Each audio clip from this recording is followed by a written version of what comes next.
तो आपको रैप सुनना है? ओके, बीट दे दो। करते हैं शुरू कोड का जैमिंग, लूप बनाओ या फंक्शन डिजाइनिंग, कोड लिखो क्लीन नो क्रैमिंग, क्योंकि ये है पाइथन प्रोग्रामिंग। पॉज कैसे करना है इसे? उठा ले रे देवा, उठा ले रे बाबा।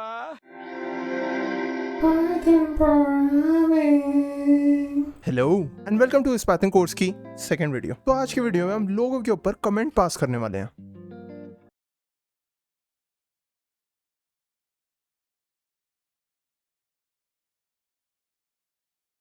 तो आज की वीडियो में हम पाइथन कमेंट्स के बारे में पढ़ने वाले हैं। तो आज की वीडियो में मैं आपको बताऊंगा कि पाइथन कमेंट्स एग्जैक्टली क्या होते हैं, उन्हें कहाँ कहाँ यूज करना होता है और कैसे लिखना होता है, उनके टाइप्स कौन से होते हैं, और मैं आपको ये भी बताऊंगा कि जब लोग कमेंट्स लिखते हैं तो गलतियां क्या क्या करते हैं, जिन्हें हम बोलते हैं ना कॉमन मिस्टेक्स, ताकि आप भी वो गलतियां रिपीट ना करोगे। तो सबसे पहली बात पे आता है कि कमेंट्स एग्जैक्टली होते क्या है। तो पाइथन के अंदर कमेंट्स वो लाइन ऑफ कोड होते हैं जो पाइथन इग्नोर कर देता है जब कोड रन होता है। ठीक है, अगर आपने वो लाइन लिखी है, पाइथन बस बाकी सारा कोड रन कर देगा और उन स्पेसिफिक लाइंस को इग्नोर कर देगा। जैसे वो आपको डीएम्स में इग्नोर कर रही है ना, वैसे ही पाइथन इन कोड को इग्नोर कर देता है। प्लीज इस वीडियो को डिसलाइक मत करना। तो आप सोच रहे होगे पाइथन अगर इस कोड को इग्नोर कर देता है तो इस कोड की जरूरत ही क्या है। काफी लॉजिकल क्वेश्चन है सोचने का, पाइथन तो इग्नोर कर रहा है इस कोड को, हम क्यों लिखे ये चीज। तो मैं इस क्वेश्चन का आंसर देता हूँ पहले इनके यूज केसेस और टाइप्स बता के। ठीक है, सबसे पहले मैं इनके टाइप्स बता देता हूँ। पहले टाइप पे आ जाते हैं जो है single line comment. Single line comment आपको नाम से ही समझ आ रहा होगा क्या है। ये वो कमेंट है जो हम एक लाइन में ही लिख देते हैं। अब बात करते हैं कमेंट एग्जैक्टली लिखना कैसे है पाइथन के अंदर। अब देख सकते हो मैंने अपना पाइचाम खोल दिया और इसके अंदर मैं पहले आपको एक सिंगल लाइन का कमेंट लिख के दिखाऊंगा। उसके अंदर कुछ भी नहीं करना, बस आपको डालना है एक हैशटैग और उसके आगे जो आपको कमेंट लिखना है लिख दो। तो this is the first code और इसके नीचे हम वापस लिख देते हैं प्रिंट हेलो। ये प्रिंट स्टेटमेंट आपको लास्ट क्लास में सिखाई थी, अगर आपने देखी नहीं है तो आप प्लीज देख लो लास्ट क्लास, और हम इसे रन कर देंगे। तो आप देख सकते हो इसने नीचे आउटपुट बॉक्स में सिर्फ हेलो दे दिया मुझे, ये तो ठीक है। अब एक काम करते हैं कि मैं इसके डायरेक्टली नीचे लिख देता हूं हैशटैग प्रिंट हेलो। अब ये अगर इस लाइन को कमेंट की तरह ट्रीट नहीं कर रहा तो इसे दो बारी हेलो प्रिंट कर देना चाहिए। यहाँ पे आप देख सकते हो कि आउटपुट बॉक्स में सिर्फ एक ही बारी हेलो प्रिंट हुआ, और अगर मैं इस हैशटैग को हटा दूं तो यहाँ पे दो बारी हेलो प्रिंट हो गया आउटपुट बॉक्स में। अब वो कमेंट लिखना आ गया पाइथन में सिंगल लाइन का। तो मैं इसके यूज केसेस बता देता हूँ और सिंपली 3 इसके यूज केसेस में बताता हूँ। तो पहला हो गया कि अगर आपको कोई कोड का एक सिंगल लाइन में एक्सप्लेनेशन देना है, जैसे कोई कोड समझाना है, आपने छोटा सा कोड लिख दिया या चलो मान लो बड़ा भी लिख दिया, और आपको पता है कि आप एक सिंगल लाइन का उसका एक्सप्लेनेशन लिखोगे तो आप या फिर दूसरा बंदा जिसको आप समझाना चाह रहे हो वो समझ जाएगा उससे। दूसरा रीजन हो गया कि समझो आपको एक वेरिएबल बनाना है और एक्सप्लेन करना है कि आपने वो वेरिएबल या तो क्यों बनाया या फिर क्या कर रहे हो वो वेरिएबल। अब वेरिएबल अगर आपको अभी वर्ड पता नहीं है तो चिंता मत करो, मैं आगे जाके समझाऊंगा। वेरिएबल में क्या है, ये एक नाम मान लो और आपने उस नाम से एसोसिएटेड एक वैल्यू दी उसे, या अभी के लिए बस इतना समझ लो, और आपको समझाने के मैंने ये वेरिएबल क्यों बनाया। तो आप वो वेरिएबल बना के उसके आगे ही हैशटैग डाल के आप लिख सकते हो जो भी आपको कमेंट लिखना है। और सबसे आखिरी हो गया कि समझो आपका बड़ा सा कोड है, ठीक है, बट आपने उसे सेक्शंस में डिवाइड कर रखा है कोड को। अब हर एक सेक्शन को एक्सप्लेन करने के लिए, जैसे कि एक लूप है, ये क्या काम कर रहा है, ये एक फंक्शन है क्या काम कर रहा है, आप उसके ऊपर एक कमेंट डाल सकते हो। नेक्स्ट है वो कमेंट की बात करते हैं जो है मल्टी लाइन कमेंट। नाम से काफी क्लियर हो रहा होगा कि हम इस कमेंट को मल्टीपल लाइंस पे लिखते हैं। अब इसको लिखने का एक तो बहुत ही सिंपल तरीका है, तुमने सीख लिया सिंगल लाइन कमेंट कैसे लिखना है। हैशटैग लिख दो डिफरेंट लाइंस पे और उसके आगे लिख दो कमेंट, हो गया मल्टीपल लाइन कमेंट। और बहुत ज्यादा लंबा काम हो जाएगा कि हैशटैग बस हर एक लाइन के आगे लगाते रहो। तो इससे एक बहुत बेटर तरीका है मल्टीपल लाइन कमेंट लिखने का, और वो है ट्रिपल कोट्स यूज करके। ट्रिपल कोट्स होते हैं जब तुम सिंगल कोट्स या डबल कोट्स को 3 बारी दोनों साइड पे एक स्टेटमेंट के, तुम समझो कि तुमने एक पैराग्राफ लिखा और उसकी एक साइड पे डबल कोट्स डाल दिया 3 बारी और दूसरी साइड पे डबल कोट्स डाल दिया 3 बारी, तो ये तुम्हारा ट्रिपल कोट्स बना जाता है। अब जो तुम चीजें ट्रिपल कोट्स के अंदर लिखोगे पाइथन के अंदर, वो एज कमेंट्स ही मानी जाएंगी। तो मैं एग्जांपल देता हूँ पहले और फिर यूज केसेस समझाता हूँ। अब मैं आपको दिखा देता हूँ थोड़ा मल्टीपल लाइन कमेंट एग्जैक्टली लिखने कैसे कोड के अंदर। मैं यहाँ पे एक छोटा सा कोड लिखा हुआ है जो बस 2 नंबर्स को ऐड कर देता है, एक फंक्शन है और उसको मैं प्रिंट करा रहा हूँ। अब ये मैंने लिया हुआ है as a part of a project जो मैं कैलकुलेटर का प्रोजेक्ट बना रहा था। ये सिर्फ 2 नंबर्स के एडिशन करता है, ठीक है, और इसके ऊपर मेरे को लिखना है कि मैं इस प्रोजेक्ट के लिए बना रहा स्पेसिफिकली किसी को एक्सप्लेन करने के लिए। तो मैं बस ऊपर ट्रिपल कोट्स डाल दूंगा और उसके बीच में लिखना शुरू करूंगा, this code is part of a project, is a calculator, this code adds ठीक है, आप देख सकते हो मैंने मल्टीपल लाइन का यहाँ पे कमेंट लिख दिया क्या, और उसके अंदर एग्जैक्टली मैंने एक्सप्लेन कर दिया कि मैंने ये कोड क्यों लिखा हुआ है, क्या रीजन है, किसी प्रोजेक्ट के लिए असेंशियल है कि नहीं है, और मैं इसको सिंपली बस रन कर दूंगा। आप देख सकते हो उसने आंसर नीचे प्रिंट कर दिया, बट मैंने जितना भी ऊपर कमेंट लिखा था वो सारा कोड ने बस इग्नोर कर दिया। अब इसके अलावा अगर मेरे को सेम चीज लिखनी है मल्टीपल लाइन कमेंट में, तो मैं क्या कर सकता हूँ कि ट्रिपल कोट्स पहले हटा दूं और इन सब के आगे बस हैशटैग लगा सकता हूँ मैं।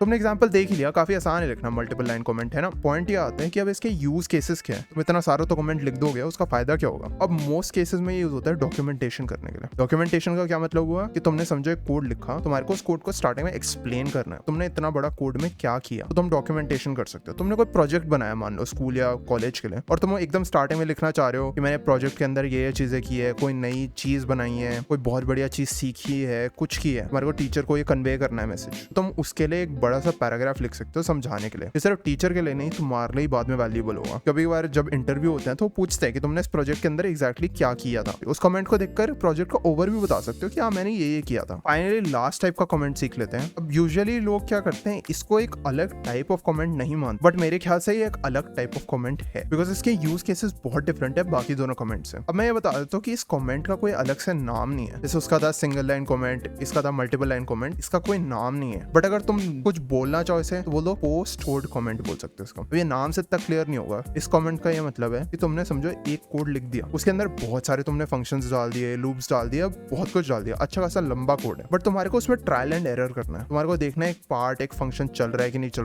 रहा तो उसे हटाना है, बट तुम उसे डिलीट नहीं करना चाह रहे, तुम्हारे को बस उसे थोड़े टाइम के लिए हटाना है। तो अब तुम्हारे पास दो तरीके ऐसे करने के। एक तो सिंपल ये तरीका है कि तुम ट्रिपल कोट्स यूज कर लो और उसे मल्टीपल लाइन कमेंट से हटा दो, है ना, इजी है। बट इसमें क्या है, अगर तुम्हारे को समझो ऐसे मल्टीपल सेक्शंस तुम्हारे को हटाने एक बारी में, उस केस में क्या करोगे, हर जगह पे तुम ट्रिपल कोट्स डालते रहोगे तो वो तो तुम्हारे लिए टायरिंग होगा। तो उस केस में हम यूज करते हैं पोस्ट कोड कमेंट। इसके अंदर अगर कोड के अंदर समझ नहीं आ रहा तो चिंता मत करो, मैंने एक फंक्शन बना रखा है जो मेरे को बस दो नंबर्स को ऐड करके मुझे वापस उसका रिजल्ट दे रहा है। अब इसके अंदर सिंपली क्या है कि मैंने यहाँ पे एक जगह पे वो रिजल्ट दिया और उसका प्रिंट करा दिया, और दूसरी जगह पे सेम रिजल्ट दिया और उसका प्रिंट करा दिया। बट एक जगह पे क्या है, मैं एक नंबर दे रहा हूँ और एक स्ट्रिंग दे रहा हूँ। अब अगर इसमें थोड़ा कॉम्प्लिकेटेड लग रहा है बिकॉज मैंने अभी तक इतना सिखाया नहीं है, तो चिंता मत करो, कुछ नहीं है इसके अंदर। बस इतना समझ लो कि एक नंबर और एक स्ट्रिंग साथ में ऐड नहीं हो सकता। तो बेसिकली ये मुझे एरर देगा, ठीक है। वाइल जो नीचे वाली चीज मैंने दे रखी है जिसके अंदर मैंने सिंपली दो नंबर दे रखे हैं वो आपस में ऐड हो जाएंगे। तो मैं एक बार इसे प्रिंट करा लेता हूँ। अब देख रहा हूँ यहाँ पे एक एरर आ गया बिकॉज ये मेरे को कह रहा है कि एक नंबर और स्ट्रिंग नहीं हो सकते आपस में ऐड। बट अब मैं क्या करूँ, पूरी लाइन को डिलीट कर दूं? नहीं, मेरे को ऐसी लाइन चाहिए, मेरे को सिमिलर ही कोड लिखना है। तो मैं क्या कर सकता हूँ, इस पूरी लाइन को मैं कमेंट कर सकता हूँ